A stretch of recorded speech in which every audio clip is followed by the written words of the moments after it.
최근 정의기억연대 그리고 윤미향 당선인을 둘러싼 논란에 일본 우익 언론이 소녀상 철거 그리고 수요 집회 중단 이야기를 하고 있습니다. 자, 특히 이 소녀상에 대해서는 국제법 위반 주장까지 하고 있는데요. 이게 국제법 위반 주장이 맞는 것인지, 그래서 국제법 전문가한테 물어보려고 합니다. 아산정책연구원 이기범 국제법센터장 나와 있습니다. 어서 오세요. 예, 안녕하세요.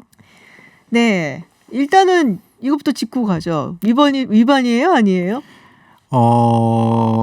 아니라고 저는 생각합니다. 아니라고 생각한다. 예, 왜 아니라고 생각하는지는 좀 논리적으로. 제가 좀 자세하게 뭐 조금 이따 말씀을 드려야 될 것 같고요. 네, 알겠습니다. 이런 유사 사례가 없기 네. 때문에 조금 이제 따져볼 이야기가 많다는 거죠. 유사 사례가 없기 때문에 따져볼 이야기가 많다. 예. 그렇군요. 사실 2015년 이제 한일 위안부 합의가 있었잖아요. 그렇죠. 네, 거기에 이 소녀상 이야기가 들어가 있었나요? 예, 정확히 들어가 있습니다. 아, 들어가 있어요? 예. 그 2015년 12월 28일이었죠. 우리 그 외교장관하고 네. 그다음에 이제 일본의 이제 외무상이죠. 네네. 그 기자회견 형식으로 맞아요. 그 위안부 합의를 갖다 발표를 했습니다. 네네. 거기에 의하면은 정확히 이런 표현이 있어요. 일본 정부가 한국 소녀상에 대해 공관의 안녕을 우려하는 점을 인지하고 관련 단체와의 협의하에 적절히 해결하도록 노력한다. 그러면 그 소녀상이란 단어가 있지요. 네네. 예, 그 다음에 관련 단체가 있습니다. 관련 단체라면은 딱 그 당시로서는 정대협. 예, 뭐 지금 정의연이죠. 관련 단체가 있고요. 그 다음에 적절히 해결하도록 노력한다. 이런 표현이 있기 때문에 그 소녀상 문제는 정확히 나와 있는 문제였습니다. 근데 뭐 어떻게 해결한다는 없네요. 어쨌든 적절이란 말인데 이게 거기다 노력한다라고 돼 있죠. 해결을 한다가 아니고 해결되도록 노력한다. 그러니까 이게 합의문이라든지 뭐 이런 국제법 뭐 전문이라든지 이런 말 한마디 한마디가 되게 중요한가 봐요. 그렇기 때문에 제가 아까 딱 단언을 하지 않고 좀 얘기를 많이 해봐야 된다라고 말씀을 드렸던 겁니다. 아, 그렇군요. 그리고 이제 무엇보다 우리가 짚고 넘어가야 되는 게 위안부 합의가 양국 간의 합의는 맞는데 이게 법적 구속력이 있는 조약이냐는 거죠. 그렇지 않다라는 거죠. 그거는 굉장히 얘기가 많이 나오고 예, 정치적 합의라는 거죠. 그렇기 때문에 정치적 합의 안에서 있는 노력한다라는 표현을 가지고 법 위반이라고 말할 수 있냐. 이런 문제가 이제 이야기가 된다는 거죠. 근데 그러니까 일단은 이게 정치적인 합의 안에 있는 또 노력한다라고 표현한 이걸 가지고 법 위반이다라고 말하기는 힘들다. 합의 위반이다라고 말할 수는 있는 건가요? 그 합의 위반이라는 것조차도 말하기가 쉽지가 않다는 게요. 왜냐하면 노력한다기 때문에. 예, 노력한다라고 돼 있거든요. 그리고 여기에 정확히 이제 주어는 한국 정부입니다. 한국 정부는 일본 정부가 한국 소녀상에 대해 공관의 안녕을 우려하는 점을 인지하고 인지한다는 건 뭐냐면은 알겠다라는 거죠. 오케이, 알겠어. 예, 뭐 이거. 그러니까 무슨 말인지는 알겠다라는 거지. 아, 그렇구나. 그렇기 때문에 우리가 문제가 있으니까 해결해 줘야 된다. 이렇게까지 보기는 어렵다라는 거죠. 알겠는데 막 이런 거죠. 예, 그렇죠. 우리가. 그리고 그래서 알겠기 때문에 관련 단체하고 이야기를 해보겠다. 그리고 적절히 해결되도록 노력해 보겠다. 정확히 말하면 이런 문장이죠. 아, 이제 이해가 됐어요. 예, 그러니까 한국 정부는 일본 정부가 무슨 말을 하는지는 알겠고 그 다음에 관련 단체인 당시 정대협과 이야기를 해보겠고 그 다음에 해결하도록 노력해 보겠다. 뭐 이 정도는 그냥 뭐랄까요? 친구 사이에서도 그냥 우리 언제 한번 밥 한번 먹자 이거 약간 이런 느낌인데요. 조금? 예, 사실은 그렇습니다. 아, 언제인지도 전혀 모르지만 하여튼 밥 한번 먹자 뭐 이런 수준이 아닌가라는 생각이 조금 드는데 자, 그러면은 그거 말고 그러니까 합의 내용 말고 어차피 이거는 뭐 정치적인 합의이기 때문에 법적인 구속력은 없다는 거잖아요. 그렇죠. 그러면 이거와 관련해서 국제법적으로 뭐 이야기가 나온다든지 아니면 판례가 있다든지 그런 게 있나요? 그 유사 사례는 없는데 일단 저희가 관련 조약부터 한번 봐야 될 것 같아요. 왜냐하면은 이 소녀상이 여러 군데 있습니다만은 가장 이제 일본이 그 문제를 삼았던 것이 바로 일본 대사관 앞에 있는 거죠. 그 다음에 또 부산에 있는 영사관 앞에 있는 것. 예, 요 두 개가 이제 문제를 갖다 삼았던 거죠. 일본이요. 왜냐하면은 대사관과 관련해서는 외교 관계에 관한 비엔나 협약이라는 게 있고요. 네. 그다음에 영사관과 관련해서는 영사 관계에 관한 비엔나 협약이 있습니다. 근데 여기 어떤 내용이 있냐면은 어떤 침입이나 손해에 대해서도 공관 지역을 보호하고 그다음에 공관의 안녕을 교란시키거나 품위의 손상을 방지하기 위해 모든 적절한 단계를 밟을 특별한 의무를 가진다라는 이런 내용이 있어요. 그 주재국에. 예, 주재국이죠. 그러니까 네. 뭐 일본 입장에선 한국이겠죠. 네네. 한국이 쉽게 말해서 그 공관, 대사관이나 영사관의 안녕을 교란하거나 품위를 손상을 방지해야 된다. 쉽게 말해서 이런 이야기죠. 네네. 그러면 이 두 가지가 나옵니다. 안녕을 안녕. 교란하는 문제하고 품위를 갖다가 손상을 하는 네. 문제가 나오는데 보통 안녕을 교란한다는 문제는 이제 시위 같은 걸 말하는 겁니다. 그래서 과격한 시위대가 막 이제 침범을 하려고 하거나 이런 문제를 말하는 거고요. 근데 이제 소녀상은 그런 문제가 아닙니다. 네. 그럼 딱 하나 남는 것이 품위를 손상시켰냐 아니냐의 문제가 하나 남아요. 이게 그 외교 관계에 대한 비엔나 협약이나 영사 관계에 관한 비엔나 협약은 이제 법적 구속력 조약이죠. 네네네. 그래서 이 품위 손상 문제가 있는데 과연 소녀상으로 인해서 일본 대사관에 아니면 일본이라는 국가의 품위가 손상이 되었는지 이 문제가 이제 있다는 거죠. 여기에 대해서 어떻게 답을 할 것이니까의 문제가 있습니다. 애매하네요. 그러니까는 그러니까 예를 들어서 어떤 나라 대사관 앞에서 네. 만약에 일본 대사관 앞에서 한국 이제 사람들이 모여서 뭐 일장기를 갖다가 막 불태우거나 네네. 이렇다면은 품위 손상의 여지가 있습니다. 아하. 근데 소녀상을 설치한 것이 그 정도에 앉아만 이른다고 있을 뿐인데. 예, 그렇죠. 그렇게까지 보기는 참 어렵다라는 거죠. 그렇군요. 그러니까 이 국제법상에 이런 조항이 있긴 한데 이게 소녀상에 적용이 되느냐 부분에 대해서는 사실은 좀 어렵지 않나. 예, 그렇죠. 어렵다고 네네. 이제 보여진다는 거죠. 근데 이와 유사 사례가 이제 없고요. 네. 그 다음에 굳이 유사 사례를 찾으면 딱 하나가 나옵니다. 어떤 경우인데요? 1991년입니다. 네. 이게 지금은 우리가 이제 동티모르라고 하는 국가가 있지요. 네네. 2002년에 독립을 했습니다. 근데 그 당시까지만 해도 인도네시아가 동티모르를 점령하고 있던 상황이었습니다. 인도네시아가 동티모르 사람들을 갖다가 좀 학살을 했어요. 그러니까 호주에 살고 있던 동티모르 사람들이 그 호주에 있는 인도네시아 대사관 앞에다가 그 하얀 십자가를 갖다가 124개를 갖다 놨습니다. 그럼 무슨 뜻인가요? 그러니까 희생자 숫자를 네. 말하는 것 같습니다. 희생자 숫자. 예. 그래서 그 124개를 갖다 놨으니까 네네. 인도네시아 입장에서는 이걸 갖다가 이게 상당히 그 기분이 나쁘다라는 거죠. 네. 그러니까 호주 정부 입장에서는 이 의무가 있는 거죠. 예를 들어서 안녕을 교란시키거나 또는 품위 손상을 방지해야 된다는 이 의무가 있으니까 네. 호주 정부가 그 124개에 이르는 그 하얀 십자가를 네네. 치워버렸어요. 예, 그냥 치웠습니다.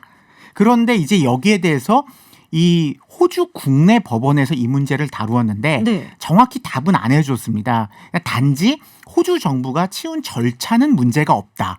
그러니까 절차는 문제가 없다고 했지 실제 품위 손상이냐 이 문제에 대해서는 굉장히 그냥 애매모호하게 결론을 내렸습니다. 여하튼 국제 사례에서는 우리가 찾아볼 수 있는 사례는 이 정도를 찾아볼 수가 있습니다. 그렇군요. 근데 좀 애매하네요, 진짜. 그 절차에 문제가 있다. 그렇지만 이게 품위 손상이다, 아니다. 그러니까 대사관 앞에 무언가 그러니까 그 국가가 조금 창피해할 만한, 그렇죠. 네, 민망해할 만한 그런 이제 뭐랄까 조형물이라든지 예, 뭐 이런 거 갖다 놓는 것이 품위 손상이다 아닌다에 대한 판례가 없다는 말씀이시군요. 예, 그렇습니다. 이게 그런 유사 사례를 하나는 찾을 수 있지만은 네. 거기에 적절한 어떤 이제 뭐 재판소의 판례라든가 이런 거 자체를 찾기가 어렵다라는 거죠. 그러면 이걸 따지고 보면은 호주 국내 이제 그 법원에서 절차상의 문제, 즉 호주 정부에서 그것을 치운 것에 대한 절차상의 문제는 없다라고 한다면 예. 안 치워도 문제 없는 건가요? 그러니까 사실 그 말도 이제 일리가 있습니다. 네. 그렇기 때문에 지금 우리 정부가 소녀상을 지금 치우지도 않고 네. 또 그렇다고 소녀상에 대해서 어떠한 조치를 하고 있지 않죠. 네네. 다만 그 한일 위안부 합의에 의하면은 그냥 관련 단체하고 협의하는 거고요. 네네. 그다음에 노력하는 거죠. 뭐 그 정도는 저는 이미 했다고 보여집니다. 그러니까 이 위안부 합의가 정치적 합의이지만은 이 정치적 합의 아래에서도 우리 정부가 저는 최선을 다했다고 보고요. 그렇기 때문에 현 상황에 대해서 일본이 말할 수 있는 거는 이 품위 손상 문제 하나가 있습니다만은 이 문제도 일본의 주장이 맞는지에 대해서는 상당한 의구심이 든다라는 거죠. 그렇군요. 그러니까 비엔나 협약 부분에 대해서 지금 일본이 사실은 걸고 있는 건데 그 부분에 대해서도 판례가 그 전에 마땅한 게 없기 때문에 우리가 판단하기 어렵다. 예, 그렇지만은 네. 일본의 주장이 맞다고 보기에는 그러니까 일본의 주장이 맞다고 보기 어렵다. 예, 어렵다라는 거죠. 예. 그러면 어떻게 하겠다는 거예요, 일본은 이거를? 근데 일본은요, 이 문제를 갖다가 어떤 식으로 지금 끌고 가고 있냐면 단순히 소녀상 문제를 떠나가지고 우리가 이제 화해 치유재단이 있었죠. 네. 우리가 일본에서 10억 엔을 받아서 맞아요. 재단을 만들고 사업을 한다라는 내용이 있었잖아요. 네네. 그런데 이제 화해 치유재단이 해산을 하기로 했죠. 네. 그러니까 이런 문제까지 걸고 넘어지는 거죠.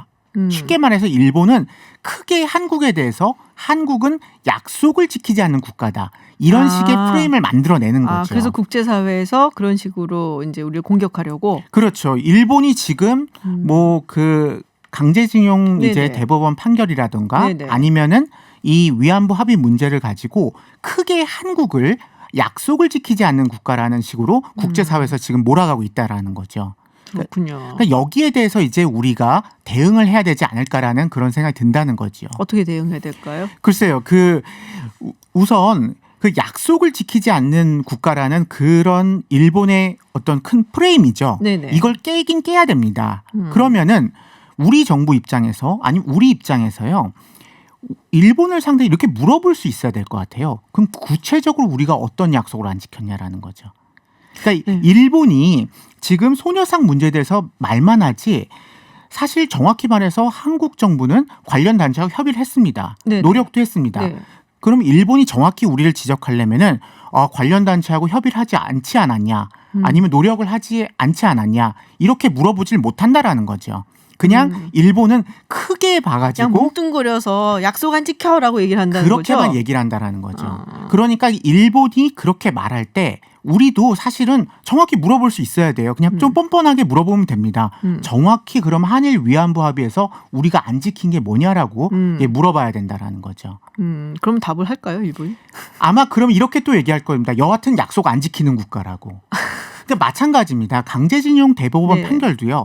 정확히 뭐를 갖다가 그러면은 국제법 위반인지에 대해서 물론 이제 청구권 협정으로 다 해결됐다 이런 식으로 크게는 이야기를 하는데 일본이 그에 대한 추가적인 설명을 안 한다라는 거죠. 근데 국제사회에서는 사실 어떤 국가가 또 다른 국가에 대해서 그냥 한 문장으로 얘기하면은 저게 그런가 보다 한다라는 거죠. 맞아요. 그러니까 마찬가지로 우리도 그러면은 일본을 상대로 우리는 약속을 잘 지켰는데 우리가 안 지킨 게 뭐냐? 이렇게 물어볼 수 있어야 된다는 거죠. 그렇군요. 그러니까 왜냐하면 저도 가끔 이제 외국의 세미나 같은 데 가서 일본 쪽 이제 파트너하고 싸울 때가 있거든요. 네, 뭐 그럴 때가 많이 있죠. 그러면은 다다다다다 얘기를 막 이제 하는데 그쪽에서는 말씀하신 대로 딱 그런 얘기들을 해요. 다 사과했고 우리 다 뭐 이거 해줬고 했는데 왜 자꾸 뒤집냐? 왜 또 우리한테 사과하라 그러냐? 왜 약속을 안 지키냐? 그 얘기만 계속하거든요. 그렇죠. 그런데 위안부 합의상에서도 책임을 통감한다라고는 했습니다. 근데 그게 법적 책임을 말하는 것도 아니고요.